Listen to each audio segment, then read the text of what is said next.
À la une de l'actualité, la commémoration du 22e anniversaire de l'assassinat du journaliste d'investigation Norbert Zongo. 22 ans que le peuple burkinabé attend de voir éclater la vérité et la justice. Après le recueillement sur la tombe du disparu hier, le CODEMPP et la CCVC ont appelé à la vigilance pour le dénouement de l'affaire en justice. Le 11 décembre à Banfora, des ratés, il y en a eu. C'est le professeur Abdoulaye Soma qui parle. Face à la presse ce matin, ce fils de la région dénonce ce qu'il qualifie de cérémonie au rabais. Vous l'entendrez. Et puis, c'est ce 14 décembre que le président ivoirien investi, Alassane Ouattara, vient de prêter serment devant un parterre d'invités, dont des homologues de la sous-région, comme le président burkinabé Roch-Marc Christian Kaboré. Un extrait du discours du président ivoirien à suivre dans ce journal. Nous sommes aujourd'hui lundi 14 décembre 2020. Mesdames, Messieurs, bonjour, ravi de vous retrouver. Le 13 décembre 1998, une date noire dans le livre d'histoire du Burkina Faso. Norbert Zongo et ses compagnons d'infortune trouvaient la mort à Sapuy, à quelques encablures de Ouagadougou. Hier, 13 décembre, marquait le 22e anniversaire de ce drame de Sapuy. Comme à l'accoutumée, membres de la famille, journalistes, acteurs de lutte syndicale et organisations de la société civile sont allés se recueillir sur la tombe du disparu au cimetière municipal de Gounguin. Benjamin Kwame a suivi pour nous le dépôt de gerbe. Il nous en parle. C'est ici qu'a été inhumé Norbert Zongo, le journaliste d'investigation depuis 22 ans. S'il vivait encore, il aurait eu 71 ans cette année 2020. Il a été assassiné le 13 décembre 1998 sur cette voie à Sapuy, à une centaine de kilomètres de Ouagadougou. Norbert Zongo et ses compagnons reposent ici, l'un à côté de l'autre, dans ce cimetière. En ce jour, date anniversaire de leur décès, c'est un moment de recueillement. Du recueillement, mais aussi des prières à la mémoire des défunts. Marie, nous voulons te confier nos défunts.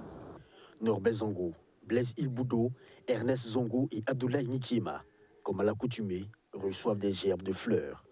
22 longues années que les assassins, exécutants et commanditaires manœuvrent pour échapper à la justice. Norbert Zongo, tes confrères ici présents te réitèrent leur détermination à se battre sans relâche jusqu'à ce que la lumière soit faite ce 13 décembre. Il faut continuer la mobilisation et le combat pour faire rayonner la justice. Et à la matière, un pas de plus vient d'être franchi. C'est un acte qu'il faut perpétuer jusqu'à ce que la vérité et la justice se fassent. L'année dernière, à la même période, nous vous annoncions que nous avions enregistré quelques avancées. Cette année, nous pouvons vous annoncer que, au-delà de l'avis favorable qui a été émis à l'époque, nous avons enregistré au mois de mars 2020 la signature du décret d'extradition de François Compaoré par le gouvernement français. C'est un petit pas en plus.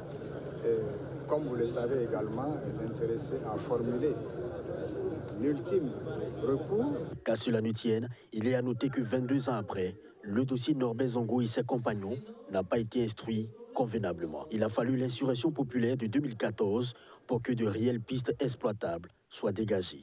D'où la traîne du dossier. Cette procédure quelque peu traîne au regard également de l'ampleur des crimes qui ont été commis. Il faut retenir qu'il y a une instruction sérieuse en vue d'un procès équitable qui va respecter les normes et les standards internationaux. Les juridictions et le peuple burkinabé sont donc suspendus aux lèvres du juge d'instruction français suite au recours de François Compaoré. Tous rassemblés en ce jour espèrent que la justice française fasse diligence pour l'extradition de François Compaoré, le principal suspect. Les Burkinabés tombés en 2014 et lors du putsch manqué n'ont pas été oubliés au cours de cette journée commémorative. Des gerbes de fleurs déposées et des prières ont été dites pour le repos de leurs âmes. Depuis le cimetière municipal de Gounguin, où le collectif des organisations démocratiques de masse et des partis politiques et la coalition nationale de lutte contre la vie chère ont renouvelé leur détermination à poursuivre la lutte pour que justice soit faite, à leur meeting d'hommage tenu à la place de la nation dans la soirée, le CODEMPP et la CCVC ont laissé entendre le même son de cloche, avec à la clé l'exigence de l'extradition de François Compaoré. Les deux organisations ont surtout appelé les peuples burkinabé à redoubler de vigilance pour l'aboutissement du dossier judiciaire et aussi pour que ne ressurgissent jamais les vieux démons. Rémi Lambert-Nébier, reportage. Le dossier Norbert Zongo avance et entretient l'espoir qu'un dénouement est proche. Mais le collectif des organisations démocratiques de masse et de partis politiques CODEMPP et la coalition nationale de lutte contre la vie chère, la corruption, la fraude, l'impunité et pour les libertés CCVC appellent tous les Burkinabés épris de justice à ne pas baisser la garde. Cet appel à la vigilance du CODEMPP et de la CCVC vise à maintenir la pression pour l'aboutissement de la procédure judiciaire, mais surtout à mettre en garde contre ce qu'ils qualifient de retour des vieux démons. Il faut en tout temps et en tout veiller sur ces libertés-là. Les libertés ne sont jamais acquises une fois pour toutes. Lorsque vous relâchez, les vieux démons ressurgissent. Ce qui se passe en ce moment avec vos confrères journalistes ressemble quelque peu à ce qui s'est passé pour Norbert Zongo. Rappelez-vous que ça a commencé ainsi. Des menaces, des intimidations que certains prenaient pour la blague jusqu'à ce que le 13 décembre 1998, Norbert soit assassiné. Voilà donc une situation qui est là et qui nous rappelle le retour des vieux démons. Ça veut dire que nous n'avons pas le droit de baisser la garde, parce que tout peut rebasculer et revenir en arrière. Les acteurs politiques ont affiché leur volonté d'entamer le processus de la réconciliation nationale dès les premiers mois de l'année 2021. Sans pour autant s'y opposer, le CODEMPP et la CCVC disent n'admettre qu'une seule et unique voie pour y parvenir. Par principe, ici au Burkina, et surtout pas au niveau du collectif, personne n'est contre la réconciliation et la paix sociale. Mais il est inadmissible pour nous que l'on construise la réconciliation sur un champ d'impunité. Il est impossible et intolérable pour nous que l'ensemble des crimes de sang et des crimes économiques qui ont été commis dans ce pays ne soient pas encore réglés et que l'on nous appelle à la réconciliation et à la paix sociale. Je crois que l'on se comprend. Justice transitionnelle pour vous? Justice transitionnelle, c'est-à-dire, nous n'avons pas été en conflit avec quelqu'un. Nous avons plutôt été agressés au niveau des segments de notre peuple. Et il appartient à ceux-là qui nous ont agressés de s'absoudre, de dire ce qu'ils ont pu faire, qui leur a dit de commettre l'ensemble des actes qu'ils ont commis, et qu'ils soient jugés. Il n'y a pas de justice transitionnelle qui tienne. Nous ne sommes pas au Rwanda ou au Burundi où il y a eu une guerre civile, où il y a eu des massacres à grande échelle. Nous sommes au Burkina Faso. Le collectif dit avoir adressé une correspondance officielle au ministre de la Sécurité pour engager sa responsabilité dans la protection de ses membres victimes d'intimidation et de menaces de mort ces derniers mois. Et puis, je vous l'annonçais en titre, à peine les festivités du 11 décembre terminées que des voix s'élèvent pour dénoncer une mauvaise organisation et un bâclage de l'événement. Le professeur Abdoulaye Soma, fils de la région, dénonce une cérémonie de 11 décembre au rabais. Mauvaise qualité des travaux, exclusion de certaines principales communautés de la région dans le défilé. Le professeur Soma pense que le 11 décembre aurait pu tout simplement être reporté pour une meilleure organisation de l'événement. Je vous propose de l'écouter. Vous dites que vous allez faire défiler les groupes principaux, les groupes ethniques. Aujourd'hui, vous-même, vous savez qui est groupe ethnique principal, autochtone, fondateur à Banfora. Les Turcs, ils sont. Les Gouins, ils sont. Les Karaboris, ils sont. Les Gouins ont défilé. Les Karaboris ont défilé, les Turcs n'ont pas défilé. Et d'autres ethnies qu'on n'exclut pas ont défilé. Mais le fait qu'on ait exclu les Turcs, ce n'est pas acceptable. Et les Sénoufos, qui peut parler de la Liraba sans parler des Sénoufos? Alors que la région des Cascades, c'est deux 2 provinces. Les Sénéfos sont au niveau de la Léraba. Si on ne réagit pas, c'est comme si on a brimé une partie de la communauté régionale et les autres n'ont rien dit. C'est un manque de solidarité. C'est pourquoi, ici, dans cette déclaration, nous avons dit que nous nous désolidarisons, pas de l'organisation, mais nous nous désolidarisons de cette exclusion des communautés. Parce que ça fragilise la cohésion sociale qui est déjà critiquée dans la région des Cascades. On y reviendra plus en détail dans notre session d'information de ce 19h30. Mais en attendant, sachez que les violences faites aux femmes au Burkina Faso gagnent du terrain. Coups et blessures, mariages forcés et autres formes de violence. Face à cette situation, le groupe d'action de lobbying et de plaidoyer Gallo, qui regroupe des épouses, des membres et anciens membres de gouvernement et de personnalités politiques, initie depuis 2017 des cadres d'échange et de plaidoyer auprès des décideurs politiques, coutumières et religieuses afin de mettre fin aux pratiques traditionnelles qui dégradent la vie sociale des femmes et bafouent le droit. À l'occasion de la célébration du 60e anniversaire de l'accession du Burkina Faso à l'indépendance, le Gallo a organisé un panel sur les mutilations génitales féminines et les mariages d'enfants. On en sait davantage avec Soto Justin Ndabiri. La région des Cascades, à l'image de toutes les régions du Burkina, est confrontée à la recrudescence des violences faites aux femmes et aux jeunes filles. Des violences qui vont des mutilations génitales féminines au mariage d'enfants avec de multiples conséquences sur les femmes et les jeunes filles. Les mariages d'enfants, tout comme les mutilations génitales féminines, ont des conséquences graves, quelquefois insoupçonnées sur les victimes, leurs familles et partant sur la nation entière. En effet, concernant les mariages d'enfants, une fois mariés, les enfants et épouses doivent faire face à plusieurs défis, car elles doivent précocement prendre des responsabilités totalement incompatibles avec leur niveau de développement physique, psychologique et mental.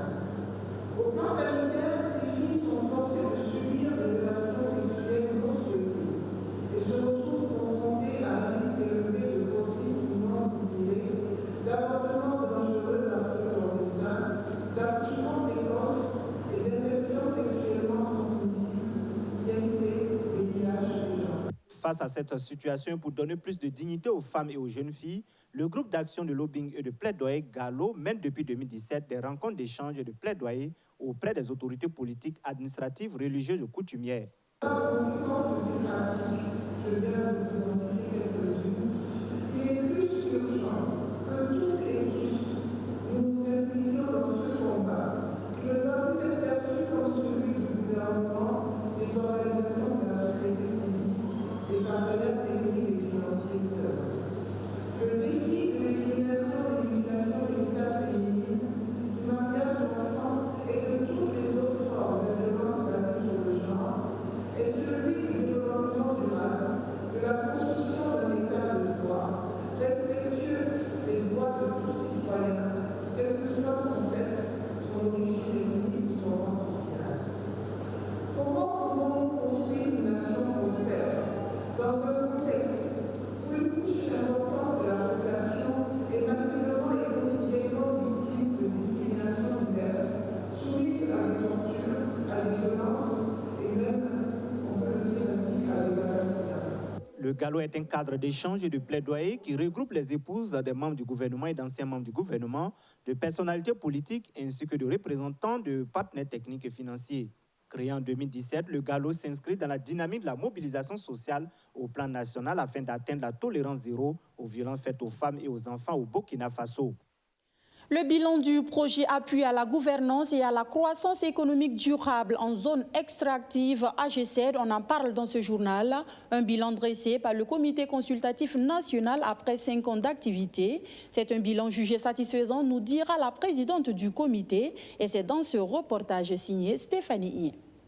Il est d'un constat que les populations vivant dans les zones extractives n'arrivent toujours pas à sortir de la pauvreté. On en parle justement à cette deuxième session du Comité consultatif national. Un comité chargé de la mise en œuvre d'un projet d'appui à ces communautés, le projet d'appui à la croissance économique durable en zone extractive AG7. Le projet a pour but d'amener les communautés des zones impactées par les sociétés minières à tirer profit de l'extraction minière. Donc à cette session, nous sommes à la rencontre pour valider les documents à mi-parcours et voir s'il y a des orientations que le comité va donner à l'équipe projet pour une mise en œuvre efficace des activités. Donc aujourd'hui, nous sommes à l'an 5 du projet et nous pouvons faire une évaluation positive parce que nous avons aujourd'hui des jeunes et des femmes, des associations, mais aussi des très petites entreprises et des petites et moyennes entreprises dans notre zone d'intervention qui sont capables aujourd'hui de saisir les opportunités du secteur minier. Pour son opérationnalisation, le projet s'appuie sur 3 composantes clés que sont la gouvernance locale, la croissance économique locale durable et inclusive et le partage des connaissances sur les meilleures pratiques de développement en zone extractive. Nous travaillons à créer des opportunités d'emploi, renforcer les capacités des entreprises individuelles ou collectives afin qu'elles puissent s'autonomiser, créer des opportunités, aller donc profiter des opportunités qu'offrent les entreprises minières, mais aussi de développer l'économie locale. Donc, nous renforçons leurs capacités dans le domaine de l'entrepreneuriat, dans la formation professionnelle au métier, et nous les accompagnons aussi dans les activités génératrices de revenus. Le projet AG7 prendra fin en 2022. En plus du Burkina Faso, 2 autres pays sont concernés par le projet, à savoir le Ghana et la Guinée. Au Burkina, le projet intervient dans 2 régions, les Hauts-Bassins et la boucle du Mouhoun. Du côté de l'association burkinabé des femmes musiciennes ABFAM, l'on s'attelle à outiller les membres sur la création de blogs. À l'occasion de l'édition 2020 des 72 heures de l'ABFAM, des femmes artistes ont justement pu suivre des cours théoriques et pratiques de création et de gestion de blogs. Elles devront en retour partager leur expérience avec les autres membres de l'association, nous dit Justin Amontou. C'est la phase pratique qui débute pour ces artistes membres de l'association burkinabé des femmes artistes musiciennes, ABFAM. Ce 12 décembre, elles sont en pleine création d'un blog. Initiée à l'occasion de l'édition 2020 des 72 heures de l'ABFAM, l'objectif de cette formation est de permettre à ces femmes artistes de comprendre les bases de la création et de gestion d'un blog. À travers cette formation, c'est d'abord la création d'un blog personnel. Comment créer un blog personnel, comment l'animer, comment le dynamiser et comment le faire connaître afin d'élargir son réseau. On a fait la théorie qui s'est bien passée. Aujourd'hui, ça sera la pratique. Bon, après ça, on va mettre en place un comité de suivi pour s'assurer que ce qu'elles ont appris en 48 heures, elles sont vraiment en train de vraiment l'appliquer.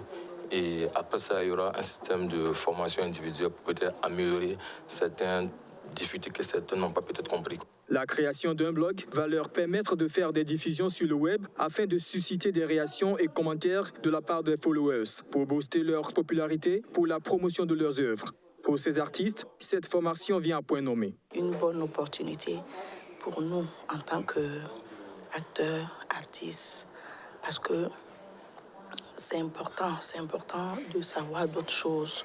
Ce qui fait qu'on a de la popularité en dehors de notre boulot, ce qui fait qu'on peut conquérir du monde quand on a des événements, qu'on peut toucher le maximum de personnes à travers le monde entier.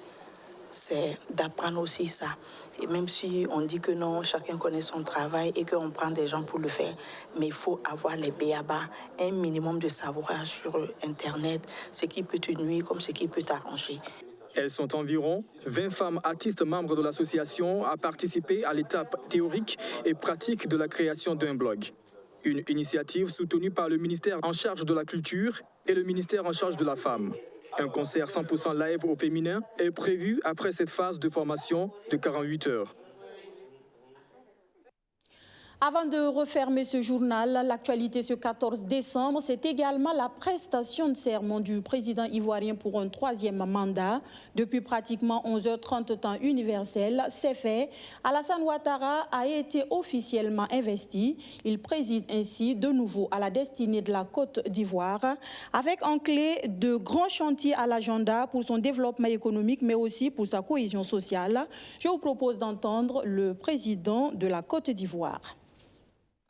Mes chers compatriotes, les progrès réalisés en matière de réconciliation sont appréciés par nos compatriotes, notamment la loi d'amnistie d'août 2018 qui a permis la libération de 800 prisonniers de la crise post-électorale ou encore la récente délivrance d'un passeport ordinaire et d'un passeport diplomatique à mon prédécesseur. Afin de consolider davantage la cohésion nationale, j'envisage de créer un ministère en charge de la réconciliation nationale dans les prochains jours. Ce département ministériel aura pour mission de faire une évaluation de nos actions, avec pour objectif le renforcement de la cohésion nationale et de la réconciliation des filles et des fils de notre chère Côte d'Ivoire.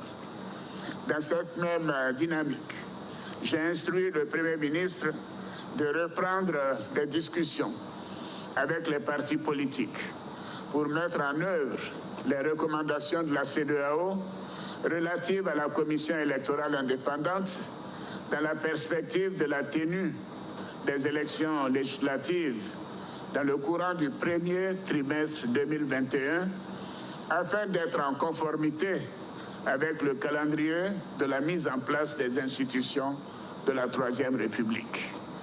J'invite donc l'ensemble des partis politiques à saisir cette nouvelle opportunité qui s'offre à tous pour aboutir à la décrispation du climat politique par le dialogue, afin de renforcer la paix et la stabilité dans notre pays.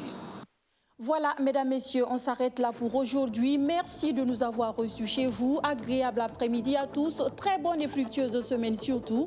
Je vous retrouve demain ici même à la même heure pour un autre point de l'actualité. Bonsoir.